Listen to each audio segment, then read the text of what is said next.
The character of Chekhov in Star Trek speaks a kind of Russian that doesn't really exist. They're creating a singularity that will consume the planet. Welcome to Watch Mojo, and today we're looking at actors who tragically died after the completion or release of their most famous role. I must take the mantle back. I must right these wrongs. Brandon Lee, The Crow.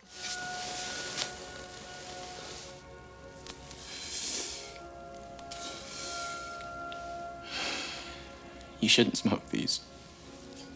They'll kill you. The son of actor and martial arts legend Bruce Lee, Brandon followed his father's example, starring in a number of Hollywood films. While some of Brandon's early roles have gone on to become cult hits, none broke through in a substantial way. Take your shot, fun boy.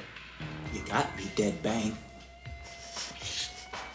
You seriously f***ed up. That changed when he was cast as the titular character in The Crow, which has become Lee's enduring legacy. Unfortunately, the other enduring legacy of the film was the on-set tragedy that took place. What is it? What? Speak to me! Speak! Having completed most of the film, due to a negligent mistake with a prop gun, Lee was shot in the chest with a blank round. Though rushed into surgery, attempts to save the young star's life were ultimately unsuccessful. Anton Yelchin, Star Trek Beyond. Yes! We are at 100% impulse! Great work, Mr. Scott! Maximum impulse towards the nebula! Aye. Beginning his career as a child actor, Anton Yelchin made ripples across Hollywood from a young age, starring in both smaller independent films and big-budget blockbusters. Either way, his performances were thoughtful and profound, even when playing a part made famous by another actor. Stepping into the role of Pavel Chekhov for the 2009 Star Trek reboot, Yelchin found his most well-known role. Oh, there's a problem, sir. The fuel is primed, but I cannot get it to combust. Oh, Captain, we are basically standing on a very large bomb. If you miss the combustion compressor, I'm not gonna miss. He would go on to reprise that role in 2 sequels, including a final time for Beyond.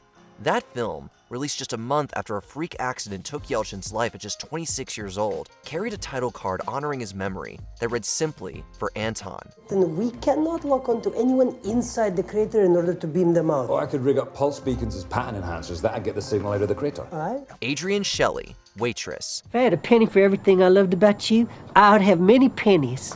Oh, he's making me a poem right here.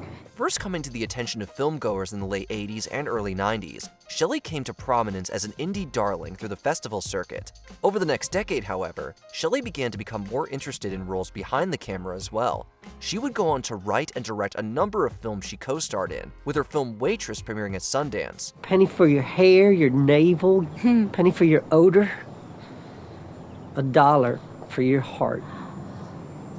Oh, Ogie. Thank you, that sure is sweet. Heartbreakingly, that film would be her last, as she was the victim of a homicide prior to the film's release. The film would go on to be Shelley's most famous work, winning acclaim and even inspiring a hit Broadway musical by Sarah Bareilles. Everything changes. You done did it, girl. Spencer Tracy, Guess Who's Coming to Dinner. Joey, this may be the last chance I'll ever have to tell you to do anything. So I'm telling you, shut up. Spencer Tracy had been a prolific star of the screen since the 1930s, earning multiple Academy Awards and appearing in dozens of films over the decades. However, the film for which he is best remembered today was his last. Before you start telling me how much guts I've got, I told you I'd have something to say. Now I'm ready to say it. Alongside his longtime partner, Katharine Hepburn, he appeared in Guess Who's Coming to Dinner, which tackled the subject of interracial marriage while it was still illegal in 17 states. As he had been in poor health, Hepburn remained by Tracy's side during his final years, living with him when he suffered a fatal heart attack. I know what the doctor said. Look, could we get out of here for a few minutes? Can't we take a ride or something? What are the others doing? The film was a landmark in the civil rights movement, seen by millions, though never by Hepburn, who described viewing it as simply too painful. Paul Walker, Furious 7. Hi. Yeah, of course. I'm new to this. Yeah, you know, it's like the minivan type. No, not exactly. Hey, buddy, you gonna give me a high five? Wait, high five. All right, yeah, buddy. Appreciate it, thank you. Walker was unquestionably best known to audiences as Brian O'Connor, one of the longtime leads of the Fast and Furious franchise. A co-lead from the first film, he'd appear in all but one of the first 7 films in the franchise. Along with Vin Diesel, he became the face of one of the most popular film franchises on the planet. Halfway through the production of Furious 7, however, Walker's life was cut short in a single vehicle accident. With the help of his brothers as stand-ins, scenes involving Walker were completed. We needed to have the flexibility to replicate Paul in any situation the director wanted, to maintain Paul's legacy, and to give audiences the film that Paul would have wanted for his fans. With the film's final scene acting as an emotional send-off to the character and actor himself. You'll always be with me. And you'll always be my brother. How can we not talk about family when family's all that we got? Everything I would do, you were standing there by my side. Peter Finch, Network. I think you're having a breakdown. Require treatment. This is not a psychotic episode. This is a cleansing moment of clarity.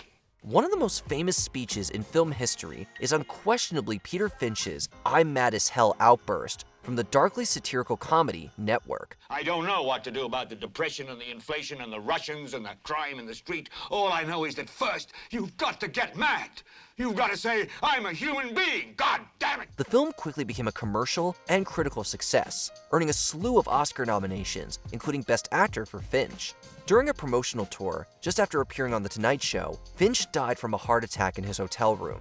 2 months later, he would go on to win that Oscar posthumously, becoming the first ever actor to do so. Today, the film is remembered for its prescient take on the media landscape, perfectly personified by Finch's performance. Turn them off right now. Turn them off and leave them off. Turn them off right in the middle of the sentence I'm speaking to you now. Turn them off.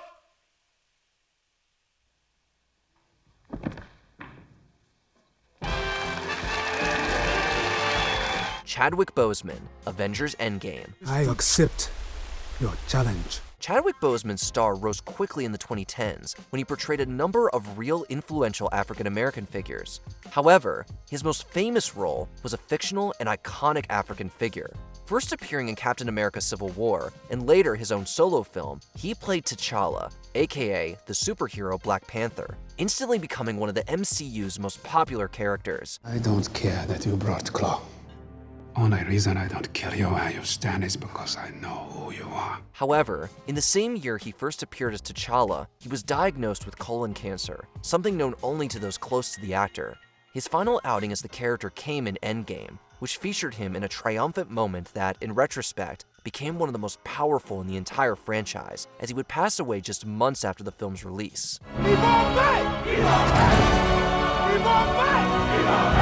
Dominique Dunne, Poltergeist. Following a family that unwittingly stumbled upon a curse, the Poltergeist franchise itself has been said to be cursed due to a number of tragedies that plagued the cast. The first and most infamous was the death of Dominique Dunne, who played the eldest daughter, Dana, in the original film.